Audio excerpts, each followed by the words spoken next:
translation with a short purport by His Divine Grace A.C. Bhaktivedanta Swami Srila Prabhupada Ki.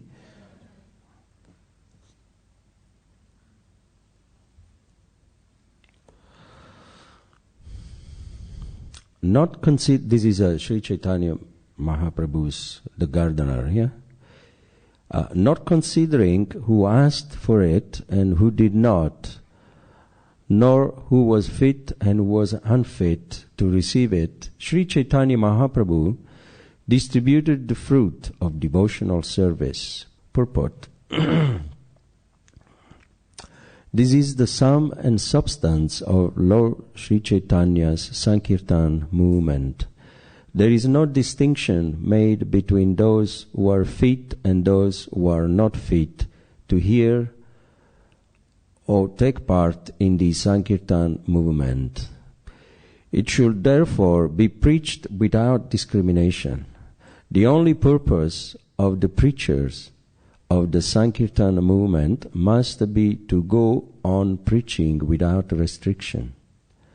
That is the way in which Sri Chaitanya Mahaprabhu introduced the Sankirtan movement to the world. And the purport.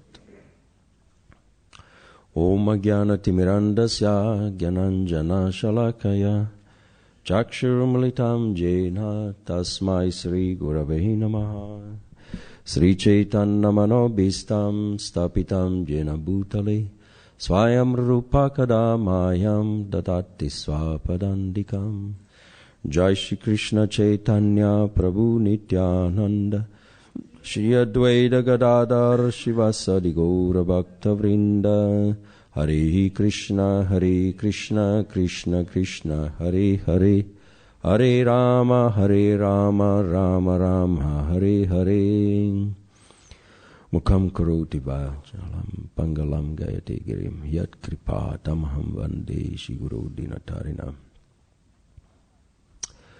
By the mercy of my spiritual master, a lame man can cross mountains. By the mercy of the spiritual master, a blind man can see stars in the sky.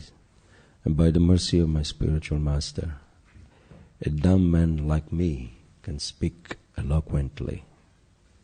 I offer my humble obeisances to the lotus feet of my spiritual master. Namo Vishnu Padaya Krishna Vasta Bhutale Shrimati Tamala Krishna Vishwamti Namani. Namo Vishnu Padaya Krishna Vasta Bhutale Shrimati Bhaktivedanta Swaminiti Namani. Namaste Saraswati Devi Gauravani Pracharine Nirvishesha Shunnavadi Paskata Desatarine. We'll read the verse again. Not considering who asked for it and who did not, nor who was fit and who was unfit to receive it, Sri Chaitanya Mahaprabhu distributed the fruit of devotional service.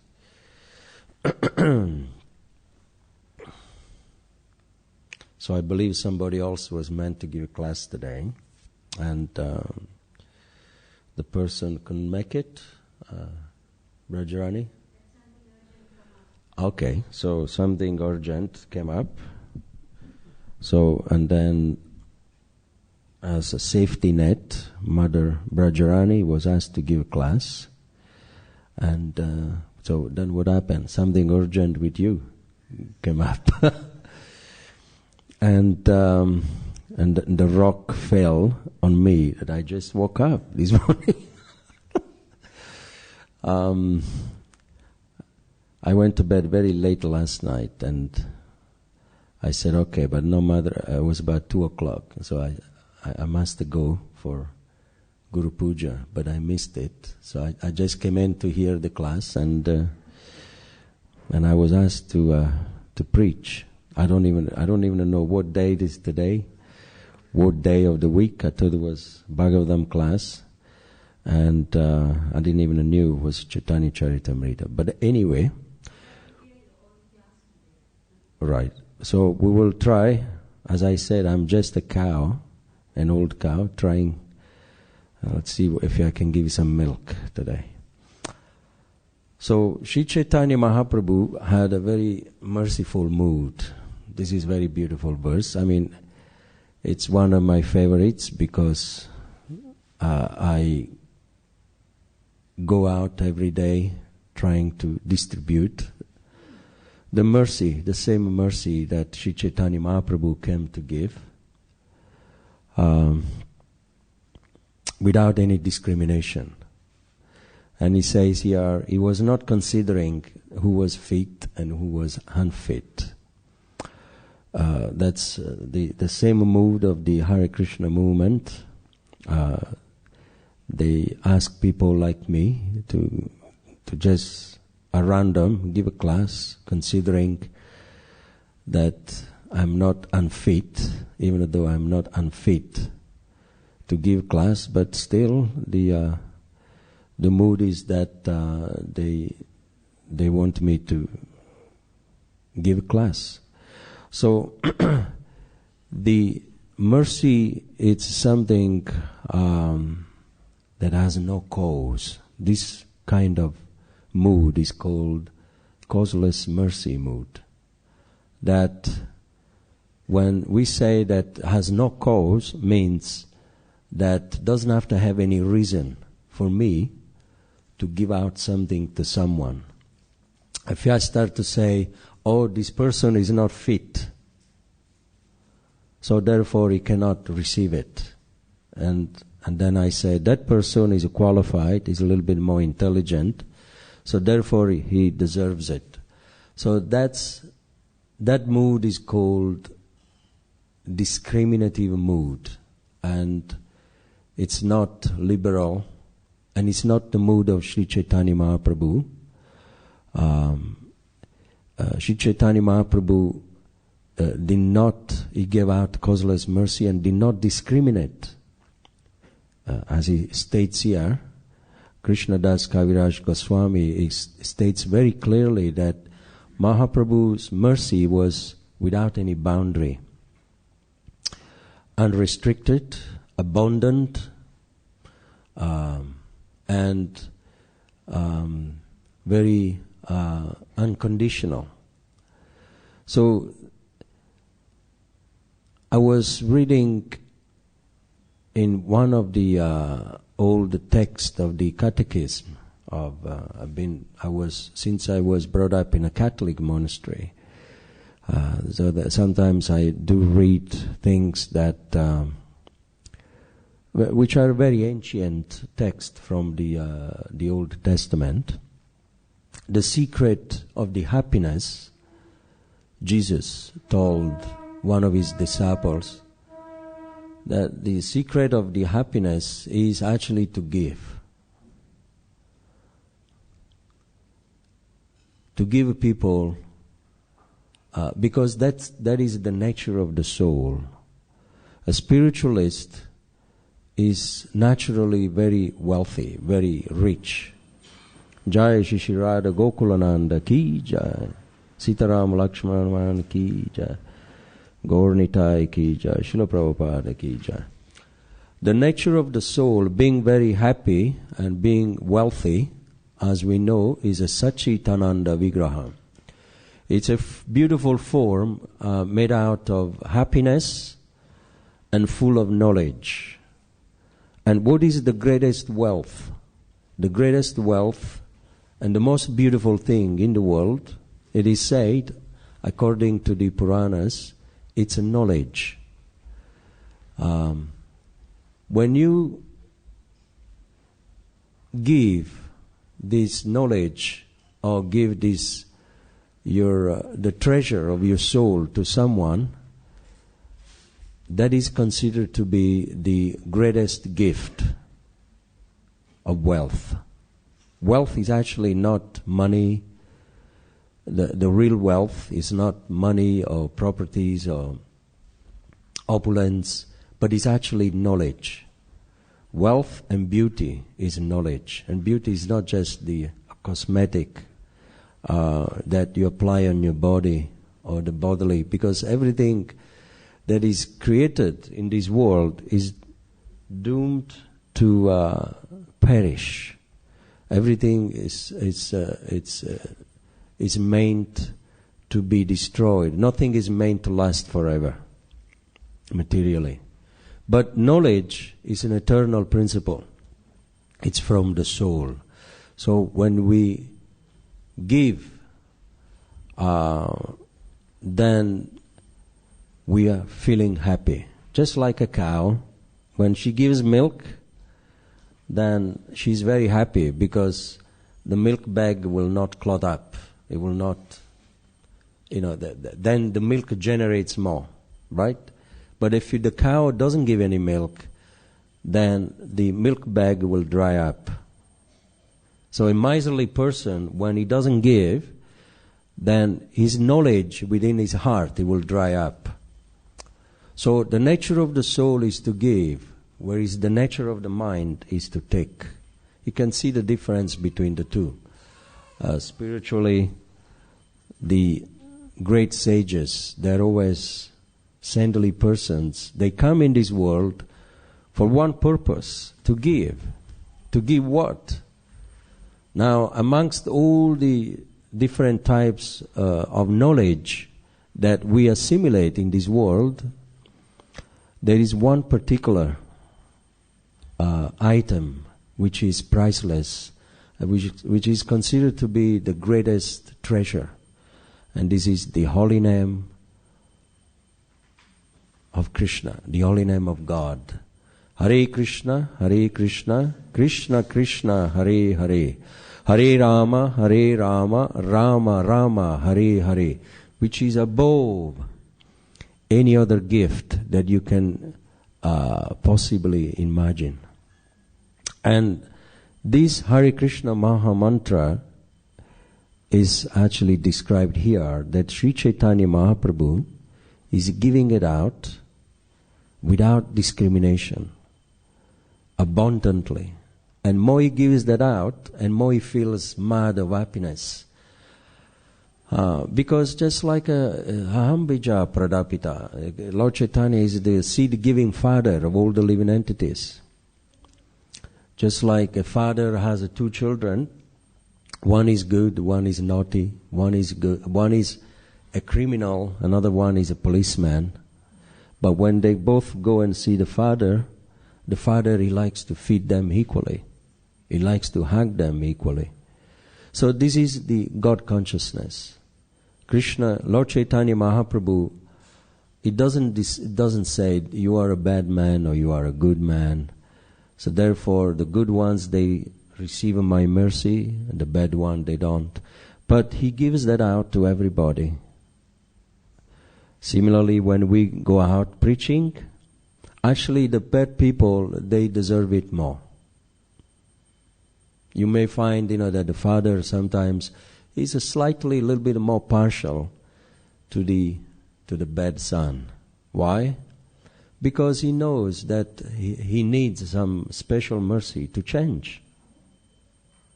And the good son doesn't get envious about it. Sometimes, you find Srila Prabhupada used to give out prasadam. And a very hungry person, he will go again and will take, cookies and more things, from Prabhupada's hands. There was one pastimes in The Servant of the Servant. There was one man, a tramp, who came to the temple. And Srila Prabhupada, after giving a talk, after giving class, he would give out the cookies.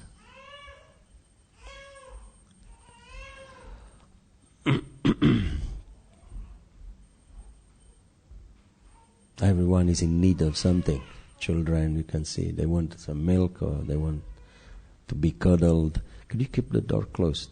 Thanks. So, Srila Prabhupada, he would very kindly and mercifully adopt the same mood of Sri Chaitanya Mahaprabhu. After class, he would give out cookies. And there was a tramp who he took 2 cookies and he ate them quickly, and then he came back again to Prabhupada, and then he ate them and he came back again, and I think one of his Daneshvar, who was Rameshwar, he said, Prabhupada, this man, you already had your mercy. No, you get back. You already. Prabhupada said, no, don't worry. If he asks for it, it means that he needs more than anyone else. He's hungry. Let him have it. This is a mood of God. So when you see that there is some dry land, it will absorb more water than the wet land. Devotees, they are already wet by the mercy of the Lord. So we don't mind if the Lord gives a special mercy to those who need it more. This is the mood of Sri Chaitanya Mahaprabhu, and it is the mood that is being carried by his devotees. Srila Prabhupada and all the followers of Srila Prabhupada. There is a great joy by distributing the wealth of the soul, because whatever is given to us, the only way that we can really be grateful and reciprocate with the Lord. What is the best way? Does anybody know? I'll let your imagination work out this one. What is the best way to thank the Lord for what He's given us? Yes, to give it out, share it. This is actually, that's what the Lord He wants us to do. If you don't share it, then you are a kripana, you're a miser. And believe it or not, there was a very philanthropist, scientist. Recently, I was reading one of his articles, and he gives a lot in charity for the environment, for the children in needs. But he said something very interesting. He said that and he was actually a godly scientist, someone a God-fearing person. I forgot the name now, but American. And he said that if all the wealth in the world, there are many capitalists and many wealthy people, wherever they receive from the providence, if they just share 20%, just 20% of their wealth, then there will be no poverty in the world. That made a lot of sense, because 20%, let's say, of a billionaire, it's quite a good chunk. And there are so many wealthy people. He did a statistics that if each one of them gives 20% of their wealth. Now we are only talking about very wealthy people, billionaire, not even a millionaire, billionaire. 20%, I don't think they become poor, isn't it? I mean, if I'm, any one of us, if we depart ourselves from our wealth, only 20%, I don't think we will crash economically. Isn't it? 20% is not, you can make it back, on interest. I mean, on investments or whatever, savings or whatever it is. So therefore, sharing is actually that solves the problems in the world. Then there will be no more famine, no scarcity of food. There will be no more disease. All those horrible diseases that you get in impoverished countries. There will be disease, but they will be under the control.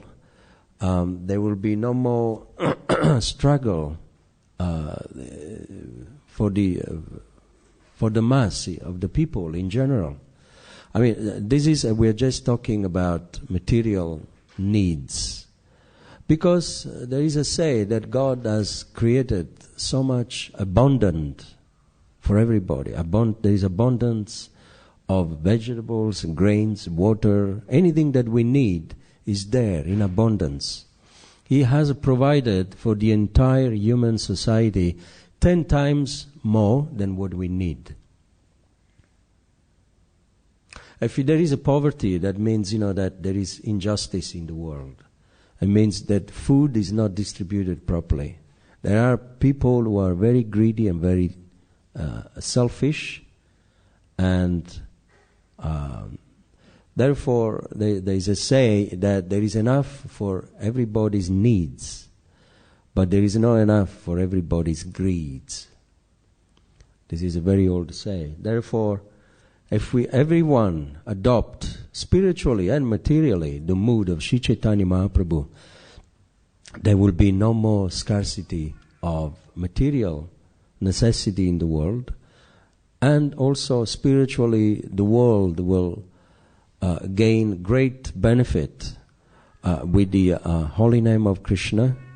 The fruits that Sri Chaitanya Mahaprabhu is talking about here are the holy names of the Lord, which is the pinnacle, the highest pinnacle of wealth, any types of wealth. The Hare Krishna Maha Mantra, it gives the deliverance from the suffering of this material world, namely birth, old age, disease, and death. So, if we could every day adopt a little bit of this mood of Sri Chaitanya Mahaprabhu, he likes it very much. God is not just happy that when you come to the temple and you have a darshan of him. It's nice to have a darshan. Maybe you put some coins in the box. You take a little bit of prasad. You hear some pravachan. But then what? What's next? You take prasad with devotee, you associate with devotee, or even you can go to the holy dham. If you can practice yoga, you do some meditation, and then you can tell your friends, "Oh, I'm a vegetarian." Great, it's a great achievement. But what is next?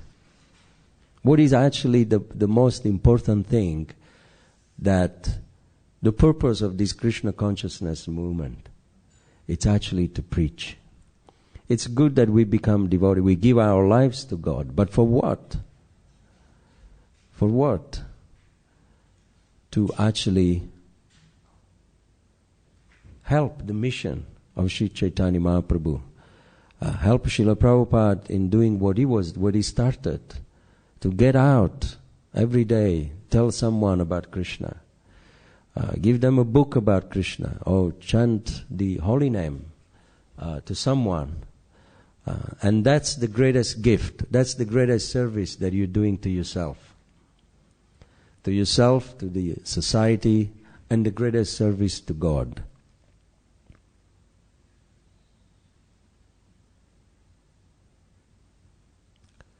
Because there are so many varieties of service in this movement, in any religions. Administration, you get the service of printing posters or whatever, service of serving prasad, the service of cleaning the temple, deity worship, the service of doing weddings, but there is one particular service, mission, which is to give God consciousness to someone who is in a dormant state. To wake up someone and say, "Hey, there is a life. Look, the sunshine is up. Get up and live." That's all. We ask people, materialist people, to wake up and start to live their lives. We are the greatest teachers for them.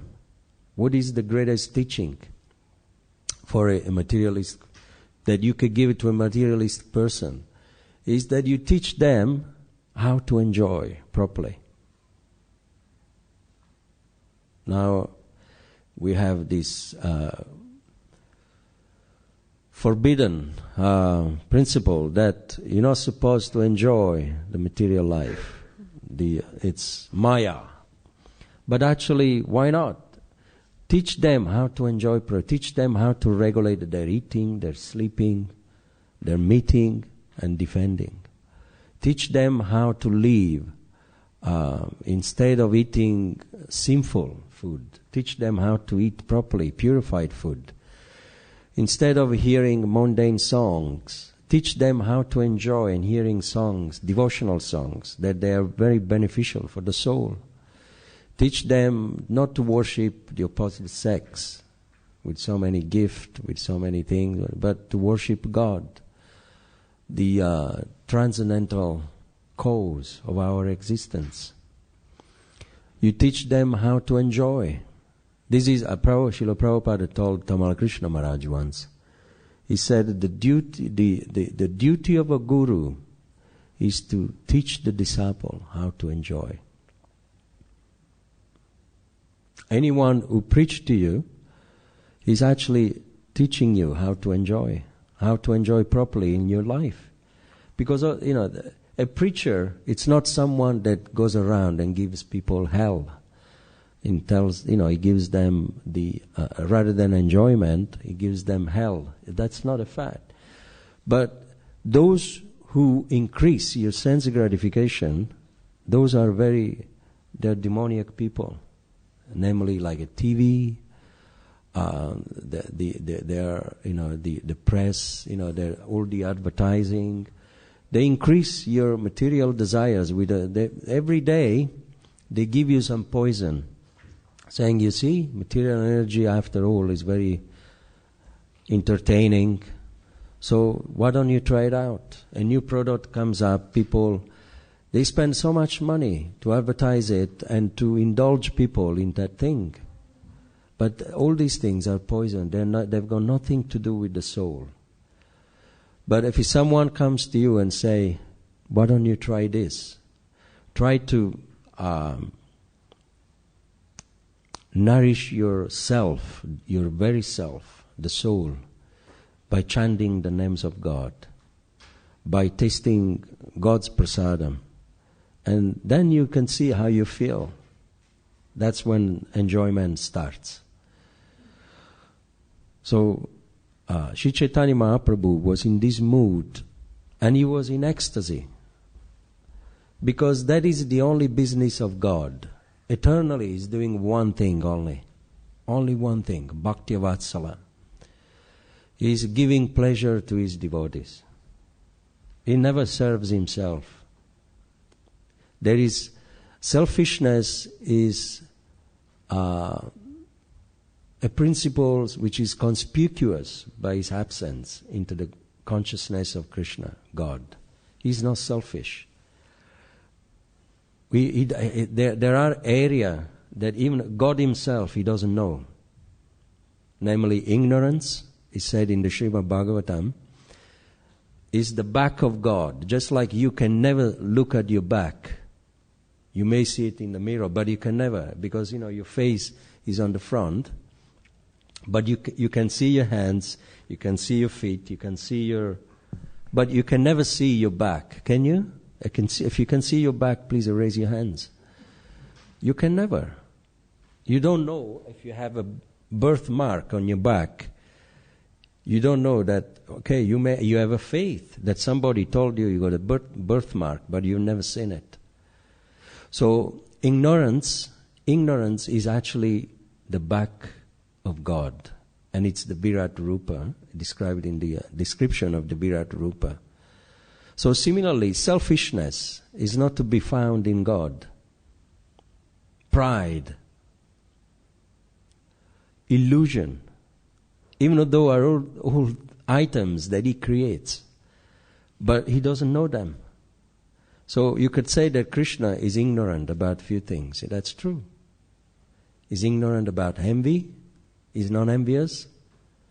He's ignorant about selfishness, pride, madness, material madness, illusion. All the things that we fall in the trap, God, He has no idea what are these things, even though He creates them. So that's God. But therefore, His all goodness, Vishuddha Sattva, Vasudeva, Krishna, He's actually, it's all good in every aspect. God is perfect in everything.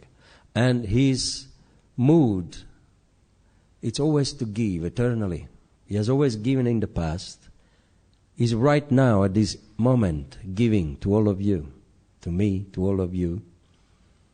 But we don't feel it. When you feel happy, it is giving you life in the form of breathing. When you feel happy in your brain, or in your consciousness, or in your soul, that's Krishna is giving to you. Always remember. When you feel love towards your girlfriend or towards your wife, that's Krishna giving to you. When you feel some affection towards the devotees, that's Krishna.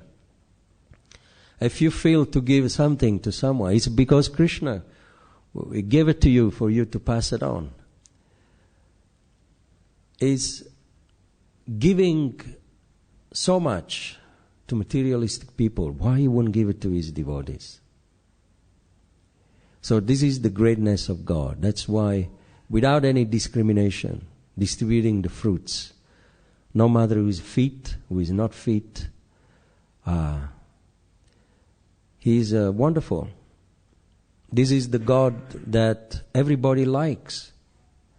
Because if you start to say, oh, you are a Muslim, I cannot give you the mercy. Or you are a Christian, I cannot. Or you are a Hindu. God doesn't think like that. He only knows that this soul is part and parcel of me. I've created him for my pleasure. He's my eternal servant. And once we wake up and start to serve God with all our hearts, that's when God becomes our servant. That's when God becomes Bhakti Vatsala. More we advance spiritually, and more he becomes the servant of his devotees. Isn't it? Many times you see instance, he came, he washed the feet of Brahmana Sudama. He's already proved. He comes as a tortoise to serve the demons and the demigods, and he takes the lowest position in the ocean to get the burden of the mountains on his shoulder. And for two purposes. One was because he wanted to have his back scratched by the mountain. And the second purpose, because he was feeling great joy serving the demons and the devotees, because he knows both of them, they are my children.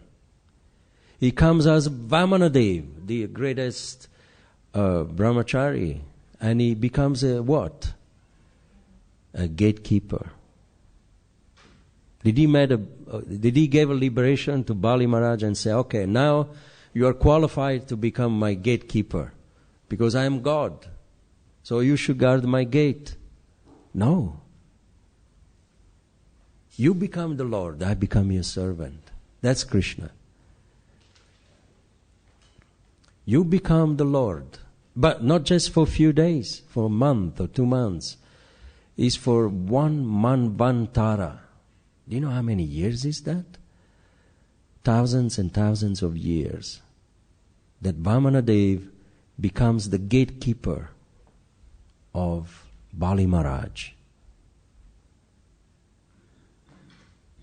He comes and he serves the Pandavas, becomes the charioteer of Arjuna. Usually when I do Sankirtan and I try to give books to people, I can tell who is the master and who is the servant by who is sitting on the back of the car and who is driving. And then you can tell the driver must be the chauffeur.